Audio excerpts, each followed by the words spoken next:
அண்மை செய்தி. தமிழகத்திற்கு தற்போதைக்கு தண்ணீர் திறக்க முடியாது என சித்தராமையா தலைமையில் நடந்த கூட்டத்தில் முடிவு செய்யப்பட்டிருப்பதாக திட்டவட்டமாக தெரிவிக்கப்பட்டுள்ளது. கூடுதல் விவரங்களை செய்தியாளர் வினோத் வழங்க கேட்கலாம். வினோத், வணக்கம். விவரங்களை சொல்லலாம். தமிழகத்திற்கு தினசரி 1 TMC தண்ணீர் திறந்துவிடப்பட வேண்டும் என காவேரி ஒழுங்காற்று குழு நேற்றைய தினம் உத்தரவு பிறப்பித்திருந்தது.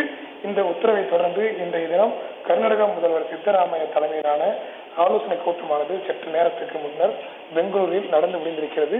இந்த கூட்டத்தின் முடிவில் தமிழகத்திற்கு தண்ணீர் திறக்க முடியாது என திட்டவட்டமாக ஒருமனதாக முடிவு எடுக்கப்பட்டிருக்கிறது. இதனால் தமிழகத்திற்கு தண்ணீர் திறக்கப்படுவது கேள்விக்குறியாகவே இருக்கிறது. இதற்கான காரணம் என்னவென்று குறித்து பார்த்தால், கர்நாடகாவில் இருக்கக்கூடிய கபினி மற்றும் KRS அணைகளில் போதிய நீர் இருப்பு இல்லாததாலும், அதே போல் காவிரி நீர்பிடி பகுதிகளில் இந்த ஆண்டு போதிய மழை பெய்யாததாலும் அங்கிருக்கக்கூடிய அணைகளிலேயே நீர் குறைவாக இருப்பதாக அவர்கள் ஆலோசனை கூட்டத்தில் தெரிவித்திருக்கிறார்கள்.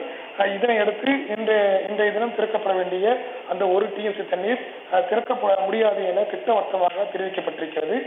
இது மட்டுமல்லாமல் தொடர்ந்து விரைவில் அனைத்து கட்சி கூட்டம் நடத்தி அனைத்து கட்சி கூட்டத்தினுடைய கருத்துக்கள் கேட்ட பின்னரே தமிழகத்திற்கு தண்ணீர் திறக்கப்படுவது குறித்து முடிவெடுக்கப்படும் என இந்த ஆலோசனை கூட்டத்தில் தீர்மானிக்கப்பட்டிருக்கிறது.